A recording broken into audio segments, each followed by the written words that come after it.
네, 금요일 마스토론 전용기 더불어민주당 의원, 윤희석 전 국민의힘 선임 대변인 두 분과 함께합니다. 어서 오십시오. 안녕하세요. 안녕하십니까. 자, 첫 번째 주제는 백다 앵커의 브리핑으로 만나보시겠습니다. 그때 뭐 특별히 저도 할 일이 없었거든요. 그 당시 상황에서.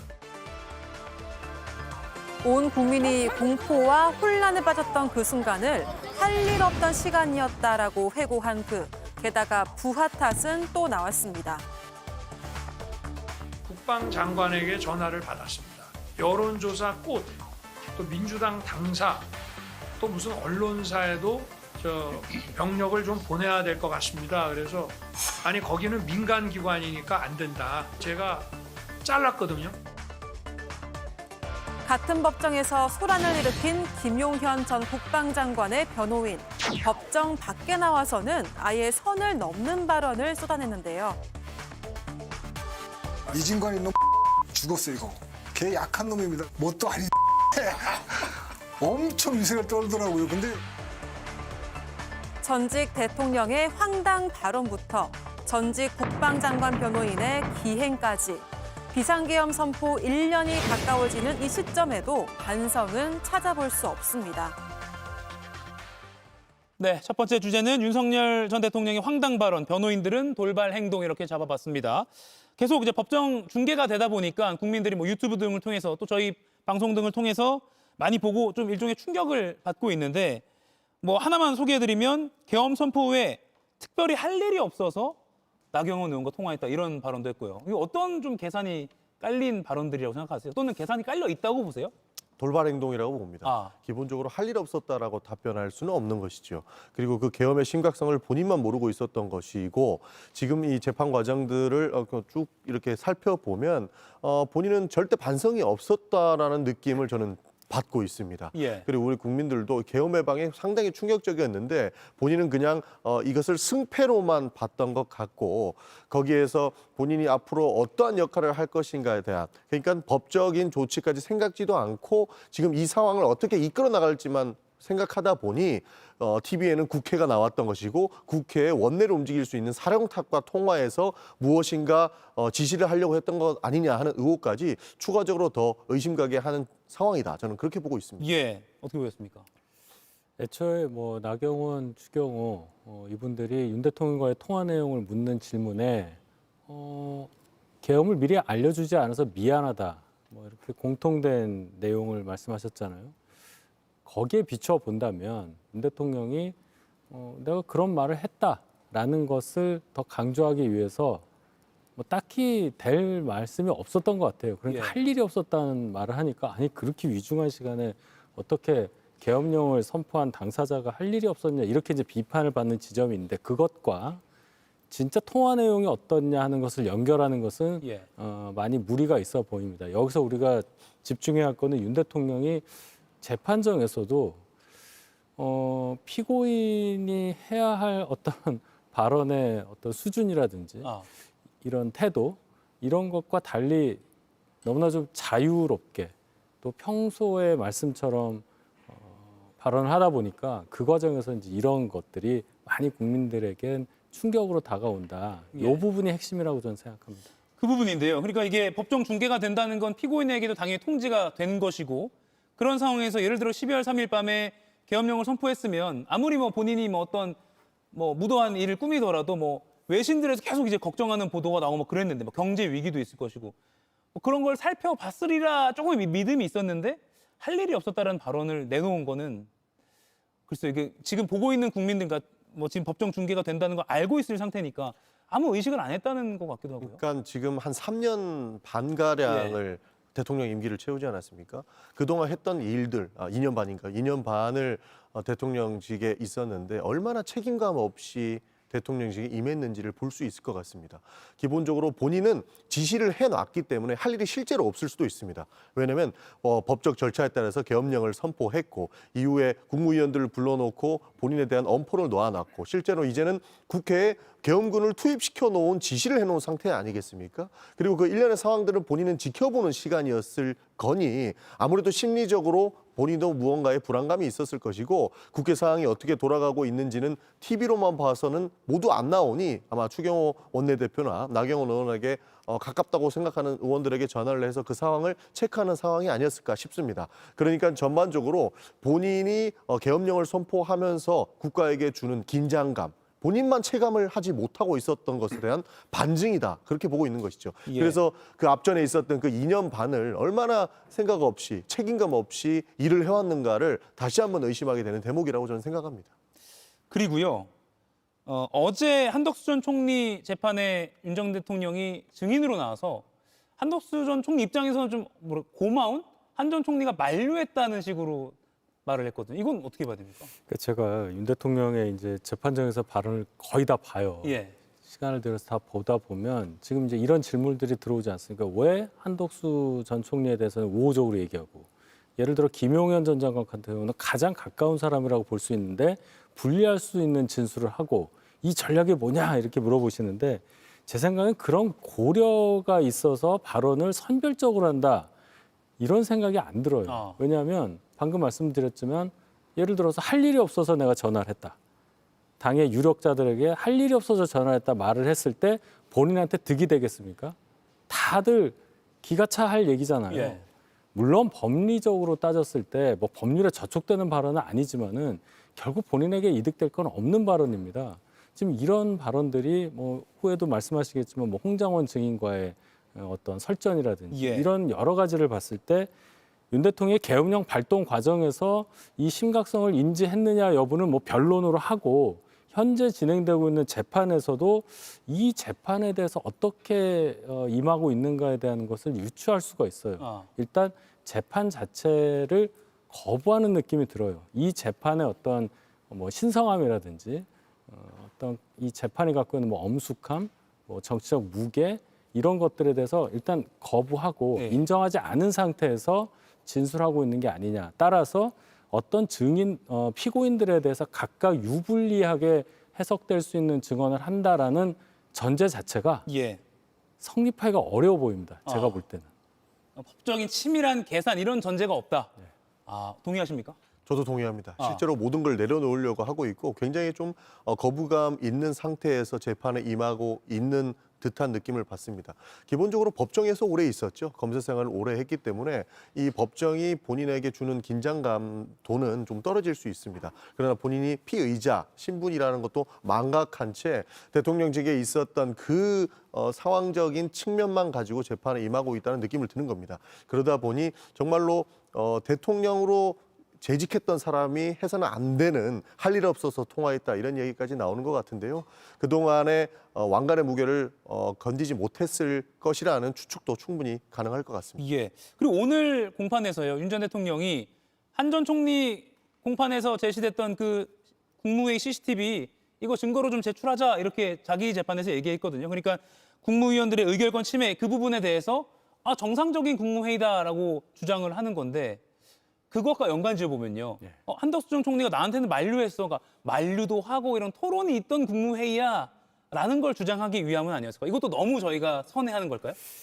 그렇게 해석할 수는 있겠어요. 예. 굳이 이제 CCTV 보면 국민들이 다 보지 않았느냐. 예. 제대로 내 국무회의 했다는 거 아니냐. 그러면 앞서 말씀하셨던 한덕수 전 총리에 대한 그 반대 의사 표명이라는 얘기는 예. 어떻게 보면 총리까지 반대하는 상황에서 계엄령이 발동됐다면 이 국무회의는 실제적으로 계엄령 발동 관련해서 심의 기능을 제대로 했다는 방증으로 보인다. 이렇게 이제 재판장이 이해할 수 있을 정도의 어떤 본인 진술이라고 판단할 수도 있겠는데, 예. 그렇게 치밀하게 다 계획을 했다면 다른 진술들도 그에 부합하는 정도의 논리적 정합성이 있어야 하는데 예. 그러지 않은 부분이 많이 뉴스에 보도되는 것을 보면 이것만 콕 집어서 논리적이다 이렇게 말하기는 좀 어렵다. 그러나 해석 자체는 가능하다고 봅니다. 예. 그 국무회의가 정상이라고 지금 주장하기 시작했어요. 근데 뭐 남겨진 문서도 그렇고. 그러니까 뭐 정상이라고 주장하는 것 같지는 않습니다. 그러니까 자신이 무엇을 잘못했는지 아직도 몰라요. 그러니까 반성하지 않고 있는 모습을 보이고 있는데, 쉽게 얘기해서 저는 어떻게 들었냐면 한마디로 난 할 거 했다. 내가 뭘 잘못했는데 이미 국무회의를 거치라고 해서 국무회의도 했고 나는 절차대로 했기 때문에 문제가 없다. 이런 지금 주장을 하고 있는 것으로 느꼈거든요. 그렇기 때문에 사실 유불리를 떠나서 본인은 국무회의가 정당했다고 주장을 해야만 본인이 할 거 했다라고 하는 근거가 되기 때문에 저런 주장을 했을 거라고 보는 겁니다. 예. 그래서 처음부터 끝까지 일관되게 본인은 문제가 없고 대통령직으로 할 수 있는 계엄령을 선포했다라고 주장하기 위한 포석이 아닐까 싶습니다. 예. 그런가 하면 최근 이 법정 중계가 되면서 참 많은 시민들이 법원을 많이 가볼 일이 없으니까요. 별의별 일이 다 생기는데 김용현 전 국방부 장관 변호인이요. 감치가 집행이 중단됐다가 풀려나서 유튜브 방송에서 재판장에게 정말 그야말로 욕설을 내뱉는 그런 상황이 벌어졌습니다. 이거 좀 어떻게 보세요? 이런 일 본 적 있으세요? 본 적이 없죠. 예. 일단 이 생각을 해봐야 돼요. 본인이 의뢰인의 의뢰를 받아서 변호를 하잖아요. 예. 그럼 변호인이 그런 행위를 했을 때 담당 재판장이 아니다 하더라도 법관들이 어떻게 생각하겠느냐. 본인 의뢰인에게 도움이 되겠느냐부터 먼저 생각을 해야 되는 예. 거고. 두 번째는 이분이요. 전체 변호사들을 다 비난의 대상으로 몰고 가는 역할을 한다고 보는데 꼭 그렇게 봐서는 안 될 것이 이분 굉장히 독특한 분이에요. 이분은 전광훈 씨의 당에서 대선 후보 경선에까지 나갔던 분이더라고요. 예. 그렇다면은 꼭 그런 건 아니겠지만 이분의 지금 생각이 김용현이라는 본인 의뢰인의 그 생각, 계엄과 관련한 아니면 계엄 즈음에 갖고 있었던 시국에 관한 생각들과 본인의 인식이 거의 일치한다고 봐야 되겠죠. 그럼 변호인은 변호인인데 의뢰인과 거의 똑같은 생각을 가지고 이 재판 진행 과정이라든지 여러 가지 것에 대한 감정을 갖고 있을 것이다. 그런 차원에서 법정에서 저렇게 반응을 했고 그 이후에 감치가 무산되는 과정, 그 예. 이후에 판사 개인을 향한 공격 여기까지 이어진 걸로 봐야 되기 때문에 변호사가 저럴 수 있느냐라는 말을 확대해서는 안 된다고 저는 생각합니다. 있을 수 없는 일이라고 생각을 합니다. 아마 평시에 있는 일반 재판에서 변호인이 판사를 향해서 이런 모욕적인 발언을 했다면 바로 변호사 계약 취소 사유가 될 겁니다. 왜냐하면 판사도 사람인데 본인이 모욕적인 입장에 놓여 있는 사람한테 올바른 판단을 할 수 있겠느냐, 이런 것도 의심해 볼 수 있는 것이고요. 기본적으로 판사한테 그런 발언을 했을 때는 의뢰인한테는 최악의 상황까지 연출될 수 있는 거죠. 예. 그렇기 때문에 변호인으로서는 해서는 안 되는 일이 일어났다라는 것이고 지금 이 재판이 정상적인 재판이 아니라고 보는 겁니다. 그렇기 때문에 많은 사람들이 오히려 변호인이 자신을 알리기 위한 수단으로 이 재판을 이용하고 있는 것 아니냐, 의뢰인 생각은 안 하고 있는 것 아니냐 하는 의심을 하게 되는 거라고 저는 봅니다. 그러니까 자기 정치한다고 보시는 거예요? 실제로 저는 그렇게 생각을 합니다. 예. 네. 그래서 아까 저희가 프로그램 서두에 속보로 전해드린 대로 서울중앙지방법원이 용납할 수 없는 행위다. 재판장에 대한 인격 모독이다. 강력하게 법적 대응을 하겠다는 취지로 언론에 공지를 하기도 했습니다. 감치 15일 받았고요. 자기 신원에 대한 진술을 거부해서 법원도 그럼 중단하자 해서 일단 석방이 된 거잖아요. 재집행 필요하다고 보세요? 재집행이 충분히 가능하다고 봅니다. 그러나 본인이 결국엔 다시 재판장에 나서지 않을 가능성이 있기 때문에 실제로 한 번 이루어졌던 종전의 감치는 유효하지 않기 때문에 새롭게 집행해야 되는 부분이어서 그 부분은 사실 이루어지기는 좀 어렵다고 보는 겁니다. 이미 감치를 하기 위한 이 조건을 맞추는 데에서 빠져나간 사례거든요. 그렇기 때문에 본인이 이 사항을 더 피해 나가려 한다면 재집행은 어렵다고 봅니다. 예. 다만 서울중앙지방법원이 언론에 공지를 하면서 법적 대응하겠다고까지 했기 때문에 어떤 조치는 이어질 것 같아요? 제가 법조인은 아니지만 예. 여러 변호인들 말로는 이 감치 명령 정지 상태이기 때문에 예. 집행 정지 상태이기 때문에 신원을 확정할 수 있는 결론은 주민등록번호를 기입할 수 없어서 못했다는 거 아니에요? 그것을 해당 재판부에서 구치소로 넘겨서 예. 다시 할 수도 있다는 의견도 있기 때문에 과연 중앙지방법원에서 어떻게 대응할지는 좀 지켜봐야 되겠습니다. 실제로 그렇습니다. 이것을 집행을 정지를 한 것이냐 아니면은 신원을 확인할 수 없기 때문에 석방 결정을 낸 것이냐, 이 부분에서 다툴 여지가 있기 때문에 이미 한번 석방된 상태여서 당장에 종전에 있었던 이 감치 결정으로는 어려운 상황이 됐죠. 예. 그리고 법을 더 잘 알고 계시기 때문에 어떻게든 이 감치 결정을 막기 위해서 본인의 방어권을 행사할 거라고 보는 겁니다. 앞으로 있는 재판에서도요, 굉장히 의뢰인에게는 어려운 상황까지 끌고 간 변호인이라는 평가를 받을 수도 있는 상황이다. 저는 그렇게 보고 있습니다. 예.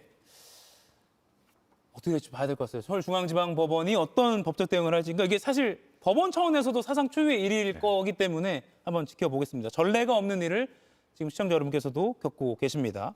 국민의힘 이야기를 잠시 좀 해보겠습니다.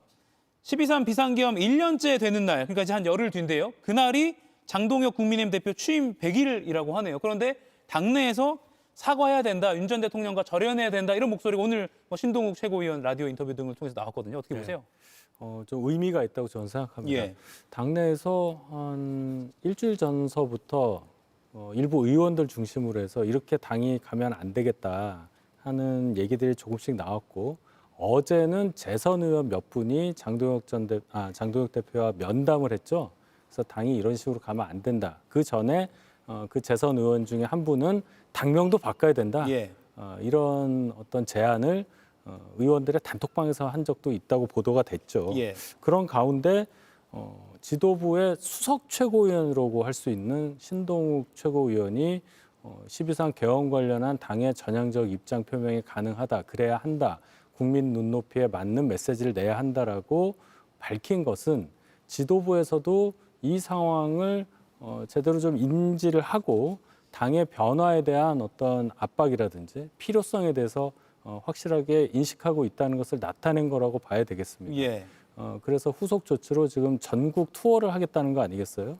그러면 기존에 저희 당 지도부가 주도해서 장외 집회를 몇 번 하지 않았습니까? 예. 그때 발산됐던 메시지의 내용과는 좀 다른 그런 메시지가 나올 가능성이 크다. 저는 그렇게 기대를 한번 해보겠습니다. 근데 불과 며칠 전만 해도 우리가 황교안이다가 나왔기 때문에 네. 어떻게 보세요? 실제로 절연하기는 쉽지 않다고 봅니다. 본인을 지지했던, 그러니까 당대표 선거에 나왔을 때 본인이 윤호개인의 스탠스를 취하면서 얻었던 표심 아니겠습니까? 실제로 지금 그 사람들을 뒤에 업고 있는데, 만약에 윤석열 전 대통령을 절연하는 방향으로 갔을 때는 또다시 배신자 논란을 불러일으킬 수 있기 때문에 장동혁 대표가 당장에 끊어내기에는 굉장히 어렵다고 봅니다. 지금도 충격이 많은 상황은 아니기 때문에 예. 장동혁 대표는 아무래도 절연까지는 가지 않고 어떻게 하면 보수라고 지칭되는 사람들을 모을까에 대한 고민이 더 많지 않을까, 저는 추측을 해봅니다. 한 가지 제가 첨언을 하면 예. 이러한 저희 당 지도부의 어떤 메시지 변환이 있을 수밖에 없다고 보는 이유 중에 하나가 윤 대통령 관련한 재판 진행 때문이에요. 이 재판이 생중계되면서 실제 재판이 진행되는 과정을 국민들께서 속속들이 보고 계신데, 우리가 처음 얘기했듯이 윤 대통령의 진술과 관련해서 국민들이 동의할 수 없는 부분들이 많이 나온단 말입니다. 예. 그러면 윤 대통령에 대해서 계속 기대를 갖고 있었던, 지지를 갖고 계셨던 국민들 중에 일부라도 굉장히 실망할 수 있는 상황이 있을 것이고, 또 1월이 될지 언제가 될지 모르지만 곧 1심이 선고가 될 것이기 때문에 그 선고의 내용은 예상하는 바대로 갈 겁니다. 예. 그때는 당에서 더 이상 윤 대통령과의 관계에 대한 어떤 설정을 미룬다든지 기존의 입장을 고수한다든지 하는 것이 거의 불가능할 것이다. 그래서 시간이 지나면 지날수록 당의 어떤 입장 표명, 변화된 입장 표명은 예. 충분히 가능하다고 봐야 되겠습니다. 그러면 이른바 흔히 빌드업이라 그러잖아요. 1월쯤에 윤 전 대통령 1심 선고가 났을 때 갑자기 바로 사과하고 하는 것보다는 지금부터 서서히 좀 쌓아가야 된다, 이런 전략일 것이다. 예, 저는 그렇게 생각합니다. 아하, 그렇게 동의하십니까? 당연히 그렇게 해야 되는 예. 것이죠. 아니, 불법 비상계엄으로 탄핵을 된 대통령을 바짓가랑이 붙잡듯이 데리고 가는 것이 맞습니까? 실제로 많은 전 국민께도 충격을 줬던 사안인데, 그것을 전환하지 못하고 어떻게 민심을 대변하는 정치를 할 수 있다고 생각을 하십니까? 그렇기 때문에 장동혁 대표는 국민의힘을 살리기 위해서라도 그러한 결정을 해야 되는데, 현실적으로는 어려워 보인다는 말씀을 드렸던 겁니다. 예. 그리고요, 장동혁 대표 측근이라는 이름으로 아까 저희가 네 분과의 토론에서도 다루긴 했는데, 벌써 말하기 이르지만 개혁신당과 연대를 포함해서 내년 지선 승리를 위한 모든 방법 고려 중이다. 뭐 이런 인터뷰 코멘트가 나왔거든요. 이 실현 가능성 어떻게 보세요? 저는 충분히 가능하다고 봐요. 예. 물론 개혁신당과 뭔가 연대 형식이 뭔지는 모르겠습니다. 뭐 후보별로 단일화한다든지 뭐 이런 게 있을 수는 있는데 그것이 저희 당 후보들의 당선 가능성을 얼마나 올리냐 이렇게까지 분석하기는 어렵지만 그래도 도움이 되는 건 확실하죠. 그리고 더 의미가 있는 것은 개혁신당과 그러한 연대 움직임을 보인다는 것 자체가 지금 저희 당의 기존 지지자들이 지지 철회하고 있는 상황을 다시 바꿀 수 있는 가능성을 줄 수 있다는 거예요. 예. 지금 황교안, 전광훈, 뭐 조원진 이런 분들하고 같이 가겠다는 얘기를 하는 바람에 장동혁 대표가 굉장히 비난을 많이 받고 있지 않습니까? 근데 이것과는 별개로 개혁신당과 뭔가 잘해보겠다는 얘기는 이준석 대표가 지칭하듯이 암세포처럼 보이는 분들과의 연대라든지 같이 간다는 움직임은 소극적으로 될 수밖에 없다고 봐요. 그것 자체가 예. 개혁신당을 포함한 우파 내에서 유연한 사고를 가진 분들과의 정치적 연대의 움직임이라고 본다면 당이 굉장히 크게 획기적으로 변화한다고 볼 수 있고 예. 그것은 다가올 지방선거에 굉장히 긍정적 영향을 줄 수 있다고 생각합니다. 민주당 입장에서 이거 주시할 정도로 위력이 있을 거라고 보세요? 그나물의 그 밥이라고 봅니다. 아. 기본적으로 개혁신당을 민주당에서 비판을 할 때 국민의힘 이중대라고 이야기를 많이 하거든요. 표정이 좀 안 좋아졌습니다. 네. 네. 실제로 많은 국민들께서 저는 그렇게 판단을 하고 있다고 봅니다. 개혁신당도 뚜렷하게 제3지대의 목표를 이루었으면 모르겠는데 그러지 못한 모습들을 많이 보여왔기 때문에 아무래도 국민의힘하고 개혁신당이 지방선거에서 힘을 모은다고 하더라도 큰 시너지를 내기는 어렵다고 봅니다. 그 시너지를 내기 위해서는 실제로 윤호개인과의 절연밖에 지금 당장에는 답이 없다는 말씀 드리는 겁니다. 이가혁 라이브를 시청해 주셔서 고맙습니다. 이가혁 라이브는 평일 오후 5시 TV와 유튜브로 실시간으로도 함께 하실 수 있습니다.